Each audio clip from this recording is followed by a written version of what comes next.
పెరుగుతున్నటువంటి అవసరాలు రవాణా సౌకర్యానికి అనుగుణంగా ఇన్ఫ్రాస్ట్రక్చర్ క్రియేట్ చేసుకోవడానికి ప్రత్యేక నిధులు ఇవ్వండి.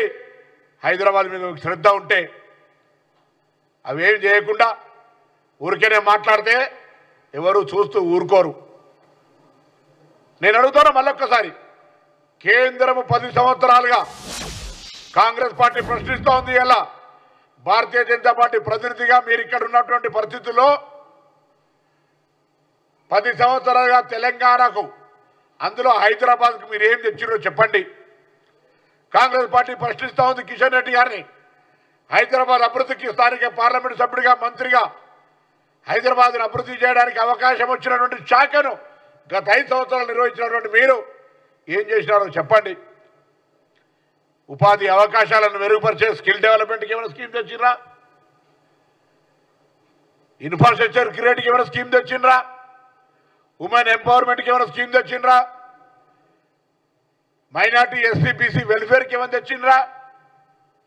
₹1 తేని మీకు హైదరాబాద్కు నిర్లక్ష్యానికి గురి అయిందనేటువంటి హక్కు ఉందా అని అడుగుతా ఉన్నాం.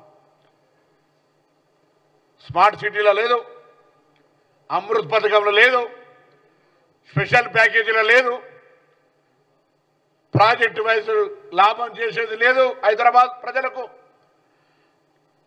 చట్టరీత్యా వచ్చే 15th ఫైనాన్స్ తప్ప ₹1 కూడా హైదరాబాద్ సహకారం చేయని కేంద్ర ప్రభుత్వం, ఆ కేంద్ర ప్రభుత్వంలో మంత్రి హైదరాబాద్ బ్రాండ్ ఇమేజ్ దెబ్బతీసే విధంగా మాట్లాడితే చూస్తూ ఊరుకోం. బరాబర్ 6 నెలలైంది మా గవర్నమెంట్ వచ్చి. 6 నెలల హైదరాబాద్లో అనేక సందర్భాల్లో జిహెచ్ఎంసీ లేదా హైదరాబాద్ కలెక్టరేట్ సమీక్షలు చేసి అనేకమైనటువంటి అంశాలకు సంబంధించి పారదర్శకంగా ప్రజల ఆకాంక్షలకు అనుగుణంగా ప్రజాపాలనతో మా ప్రభుత్వం ముందుకు పోతా ఉంది. చేతనైతే కేంద్ర ప్రభుత్వం సహకారం చేయి, లేదా మౌనంగా ప్రేక్షకుల్లాగా ఏ విధంగానైతే గతంలో ఉన్నావో అదేవిధంగా ఉండు తప్ప ప్రభుత్వాన్ని విమర్శించే ప్రయత్నం చేయమని చెప్పి కోరుతాను.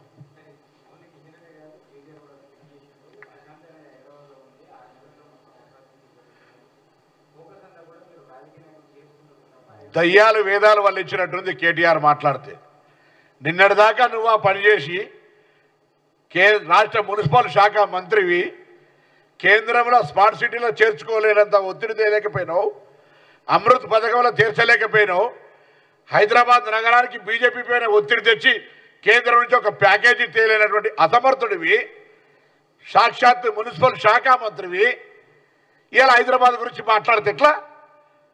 10 సంవత్సరాలు మున్సిపల్ చట్టంలో ఏమో చేసినా అని చెప్పి మీరు అక్రమ కట్టడాలు కావచ్చు, భూ కబ్జాలు కావచ్చు, మొత్తం హైదరాబాద్ నగరం అంతా కూడా అస్తవ్యస్తంగా కావడానికి ప్రధానమైనటువంటి కారణకులు మీరే. ఇలా మీరు మమ్మల్ని అడిగితే దయ్యాలు వేదాలు వల్లించిందంటే పాపం ఏదైనా నేర్చుకొని వల్లించింది కావచ్చు, కానీ మీకు ఆ అర్హత కూడా లేదు అని చెప్తాను. ఇలా చేతనైతే కిషన్ రెడ్డి గారు తెలంగాణ బ్రాండ్ ఇమేజ్ దెబ్బతల్లడానికి తెలంగాణ మీద మాట్లాడుతూ ఉండు, హైదరాబాద్ మీద మాట్లాడుతూ ఉండు.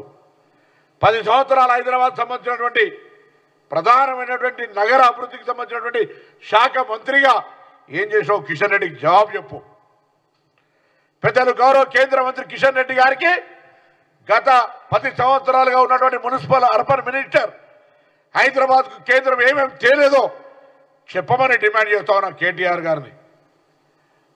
6 నెలల జిహెచ్ఎంసీ ఇన్ఛార్జిగా మా ముఖ్యమంత్రి గారు విశ్వాసంతో హైదరాబాద్ లాంటి స్టేట్ హెడ్ క్వార్టర్ల ఇన్ఛార్జ్ ఇచ్చిన తర్వాత అనేకమైనటువంటి కార్యక్రమాలను తీసుకుపోయే విధంగా ప్లాన్ చేస్తూ ఉన్నాం. త్వరలోనే ఈ బోనాల పండుగ తర్వాత నగర బాట పేరు మీద బస్తీ తిరిగే బస్తీ బాట పేరు మీద ప్రజా సమస్యలు తెలుసుకోవడానికి ముఖ్యమంత్రి గారు ఆదేశించినారు. నేరుగా వాడలకే ప్రభుత్వాన్ని అధికారులను తీసుకొని పోతాం, క్షేత్రస్థాయి లోపల ప్రజా సమస్యలు తెలుసుకుంటాం, వాళ్ళని పరిష్కరిస్తాం. ఎక్కడెక్కడే స్పాట్లో ఆ కార్యక్రమం రూపొందుతుంది. దాన్ని లాంఛనంగా ముఖ్యమంత్రి గారు ఉదయం 6 గంటలకు కార్యక్రమాన్ని ప్రారంభం చేస్తారు. దానికి అనుగుణంగా కార్యక్రమం మొత్తం ఇక్కడ 150 డివిజన్లలో హైదరాబాద్లో ఉన్నటువంటి 24 అసెంబ్లీలలో ఈ కార్యక్రమం